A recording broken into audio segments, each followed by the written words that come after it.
Hey, what's up, guys? What's the word in the hood? I have had this letter since the early 80s. It's not dated, but I know it's the early 80s, 85, maybe 86, maybe even 84. I don't know. I've had it for a long time. Um, what nonsense does a gang put you through? They get to choose your friends. They get to choose who you can and can't hang out with, what neighborhoods you can and can't go to. And this is a perfect example. It's crazy because I know the other day I put out a video, and not everybody comments on my videos, but that video had 600 views, almost 600 views. And so I don't know who watches my stuff, but this one is going to cross borders. This one's going to cross over into different hoods, man. This letter is from a friend of mine. When we were kids, like I said, this letter, you can look at the paper, it's old and dingy. This letter was written to me from the youth home, the Kane County Youth Home. It's like, what's up, bro? Not much in here. It still sucks. That's about it. Also, bro, I ain't wrote you in a minute. Cause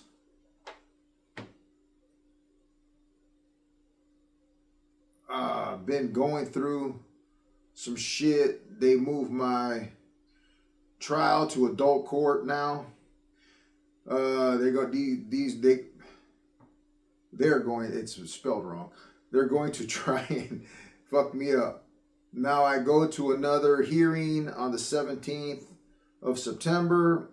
I went to bond hearing on the 3rd, and they set it up at $100,000. That would have been $10,000 cash. So how's all the brothers? Is there still a lot of business? Have you seen Mojo? Because he went to court on Wednesday, and I think that they let him go home. So there any parties around there? That's all we were thinking about when we were kids. So I heard what happened up there at East. That was fucked up. That's I think he's talking about when a couple of guys got shot on the first day of school at East Aurora High. So I can look it up and find out what this letter can be dated at. I remember it was Joe Ramones, Rican, got shot first day of school, and I can't remember who else, but I'm pretty sure that's what he's talking about. So maybe it was 85 or 86. I heard it was Robert and David Coleman. Another name. It doesn't matter.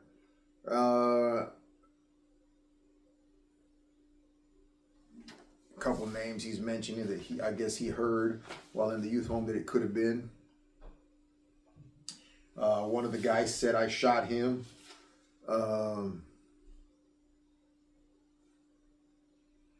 Somebody came in there and told him all this stuff. So how's the hood?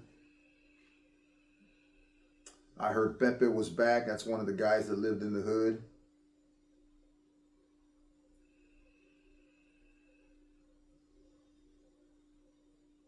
If you see him, tell him I said, yo. Well, I gotta go. Stay up. Couple of gang signs. Tell all the guys I said, what's up? Take care. My nickname. Little disrespect signs. Amor del Rey. Take care, Grizz. King, Jr Pena. I've had this letter since the early 80s. And I never throw it away. I've seen it here and there. a few times. When I'm going through my old stuff, um, this guy used to be my friend. We were real cool friends, man. We used to hang out all the time. I mean, obviously, cool enough that he's writing me from the youth home when we were kids. Kids. He's in the youth home. That means he wasn't even 17 yet. He's a kid. And that kid is younger than me. Or that kid was younger than me, I should say. And then there came a point in time where our gangs told us we couldn't be friends no more. You know? And us as dumbass kids, we listened. We couldn't be friends no more. I grew up hardcore. I grew up believing that the shit that we were being told meant something. I grew up being told that we had to be down for our cause. I grew up believing that nonsense. You know, I grew up in Aurora where on this side of the street was one gang and on that side of the street was another gang. You know, you think about it.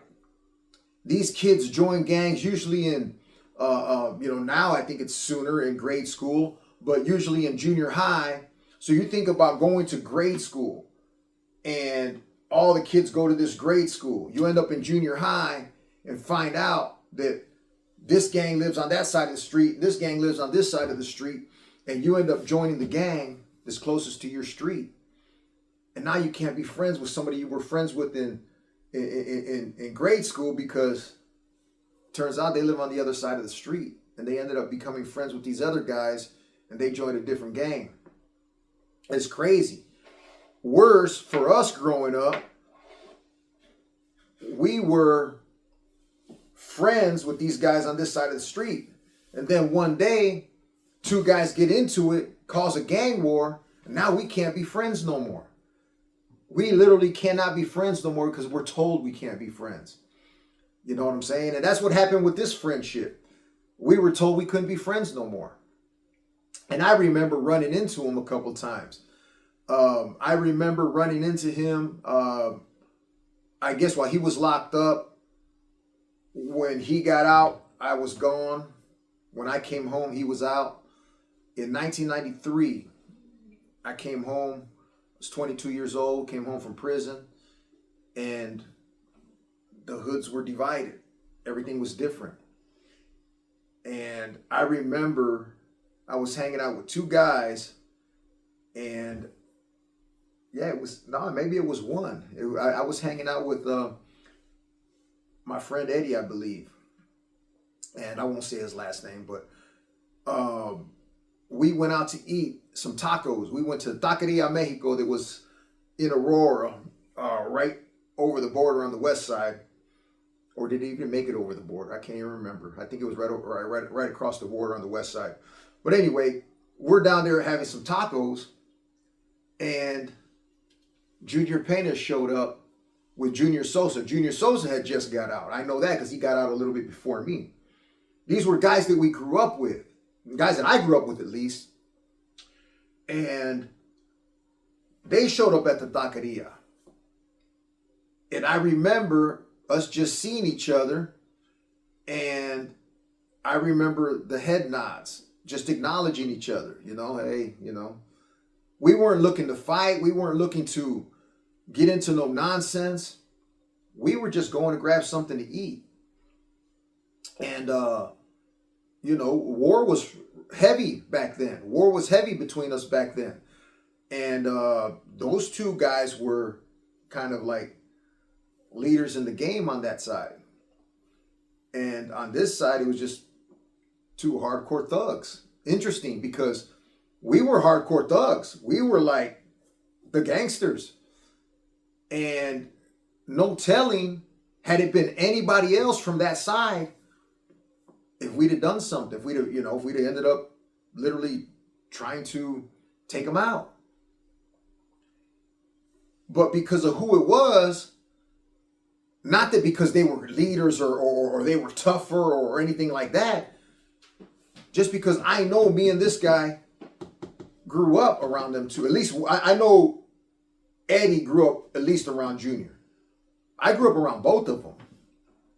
And I remember as a little kid getting bullied by Junior And I remember telling myself, I'm gonna get that guy one day. But it wasn't that serious. It was over a basketball game. I was just really, really young at the time. And but me and Junior were friends as kids. We were friends. We used to hang out together all the time. We used to party together all the time. I remember we used to, I drove at an early age before I even had a license. I remember picking him up and we'd go and hang out, and just a few of us just hanging out. And then all this war stuff goes on and we're not supposed to be friends no more. So I remember running into him that day, and literally, I'll never forget, we just crossing each other's paths, both going to eat something. I think we were leaving as they were getting there, or vice versa. And it was just a head nod, hey, what's up? You know, and not even verbalizing, hey, what's up? It was just kind of a head nod, and kept on going. But I remember, I don't know how it came out, or I don't know if we were just talking or whatever, and you know, letting the guys know, yeah, we ran into these guys down there at the taqueria. And I remember getting back to our leaders, or whatever you want to call them, and they were mad. They were mad at us. They were mad at us to the point where they came and said, what is wrong with you guys? If they would have caught me and such down there, they would have jumped us. And you guys let them slide. And it was like, there was no letting nobody slide. There was nothing to fight about. But in the gang's mind, of course there's something to fight about. They're over here, we're at war, we see each other, and we're supposed to try to take them out. That's the mentality. And so they were mad. I remember that we got dealt with because of that. I won't say what dealing was handed down or what dealt with meant, but we supposedly got dealt with because of that. And it's like, you know, to me it was whatever. But I'll never forget thinking, man, that dude was my friend. I know that in the life, I'm not going to be naive and say that he wasn't acquiescing these guys coming and try to assassinate me every other week. Because I mean, they were trying very, very hard when I was young. And I'm not going to say that I know that he's never ordered something like that to happen. I think a lot of it came from somebody else, but you know, I can't say that he was not part of those conversations, just like nobody can say I might not have been part of those conversations the other way. But I do know that as a grown-up now, looking back, thinking about how much control the gang had over our lives, how much control the gang had over how we could live, who we could associate with, who we couldn't associate with. Thinking about it now, man, that is crazy, man. How many kids are out there right now that grew up with somebody that they can't even be friends with because they joined a gang and the gang said, you can't be friends with that person. How about family members that you can't mess with because the gang is like, no, that person is on the other side and, you know, you're supposed to take them out. How much control do these people have over these young minds? And for the most part, they're all young minds, you know.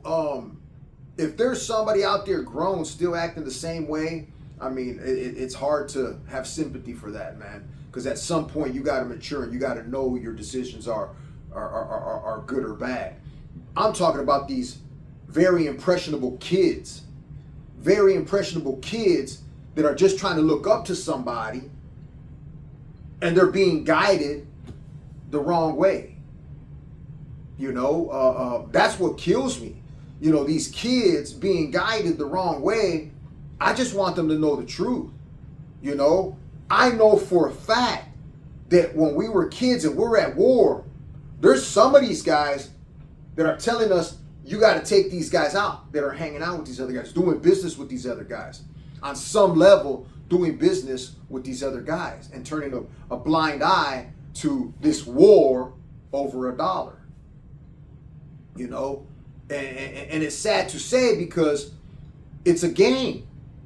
Oh, you can turn a blind eye because you're making money, but these young kids that are soldiers or whatever else you want to call them, they can't turn a blind eye because you condition them that that's the way it's supposed to be. We turned a blind eye, and one of the reasons I know that I wasn't thinking no big, I didn't see them as a threat. I didn't see them as a threat. I didn't see them as they're going to get me because I'm in the opposite gang. I saw them two guys I grew up with. Had they been packing? I'm sure they were packing. I'm pretty sure we probably were too. Why didn't it turn into something? Probably because our moral conscience was just like, oh, that's just two guys we grew up with. This dude was supposedly a leader later on in life. But as kids, we were friends. I've had this letter for almost 40 years. Almost 40 years I've had that letter from a kid that I used to know. A kid that I used to know, and somewhere along the way we were told we couldn't be friends. And it's crazy to me because I know there's kids out there right now being told they can't have certain friends. This nonsense got to stop. My goal is to let these kids know that all that gang shit is garbage. It's straight up garbage. It's straight up nonsense. It's propaganda. They're feeding you a line of crap and trying to guide you in a way that's going to result in death or prison. That's it. There ain't nobody out there trying to teach you how to get a job. There ain't nobody in the hood telling you that you're special. There ain't nobody in the hood telling you that you're intelligent. There ain't nobody in the hood telling you that you can make it if you just focus. Stay in school. And it's sad because there should be somebody. There should be some OGs in the hood that have already gone through hell that don't want you to go through the same shit. But where are they? Few and far between, I'm sure. I didn't have none in the hood telling me that. None. Zero. I know that talking to a kid, when you have experience, they're easily impressionable. What impression are we trying to give them? Are we trying to give them the impression that you're going to earn your stripes? You're taking these guys out, you're earning your stripes. What are them stripes going to achieve you? Life in prison? Those ain't the stripes you want. You know what I'm saying? Those ain't the stripes you want. You think you want those stripes when you're a kid, but those ain't the stripes you want. That's nonsense, man. What are you getting out? What are you gaining out of that? Everybody around you suffers because of the lifestyle you're living. Everybody around you suffers because you go to jail, because you get shot, because you get hurt, because you come home beat up. Everybody around you suffers. The guys that are involved with you, somebody told them those are stripes. Somebody told them that you're earning. I think I don't really know, but in one gang, you earn your heart, and then you earn your symbol, whatever your gang sign is, you know. And I used to hear that. It's like, it's kind of retarded. I wasn't an idiot as a kid, man. All the decisions I was making them knowing they were wrong. Because what I did fail at was believing that there was another way. As a kid, I didn't think there was another way. I knew the things I was doing was wrong, but I didn't think there was another way because I was impressionable. Although I was kind of intelligent, I believed the nonsense I was hearing, that nobody gets out of the hood, that this is our hood. This is where we're going to be. We're poor. Nobody gets out of the hood. We're always going to be here. Man, I'm glad I got out of the hood. You know, I think now, I wish when we were kids, we would have got out of the hood. This dude's dead. This dude's been gone for 20 years. Maybe more. Well, shoot. For sure. 30 years. 30 years this week. Yeah, 30 years this week. That wasn't planned. I didn't come do this video with that being planned. But anybody that knows Jr Pena, yeah, it's been 30 years. That dude was my friend when we were kids. That dude was going to be one of us, actually. He turned out, getting turned out on the other side before we turned him out. But what if he'd have joined, you know, our side? Would he still be around? Who knows? You know? Would we still be friends? Who knows? We don't know because his life was cut short. So we'll never know. It was cut short by gang violence. You know, this is a little kid locked up, just reaching out. Hey, what's up? How things going out there? He didn't know nothing else at that age. You see what he's asking about? He's asking about the hood. He's asking about the guys in the hood. We didn't know nothing else at that age. We can't let these kids believe that they have to do everything they're told. We have to let them know there's always a way out. You know what I mean? There's always a way out. I remember as kids, and I don't know how it is now, but I remember as kids, when somebody sincerely wanted to get out and make his life better, we just let him go. Go. The only time we freaking whooped anybody and got rid of them was when they were messing up. But somebody that sincerely wanted to get their life together and get out, we let them go. That's how it should be. You know, that lifestyle ain't for everybody.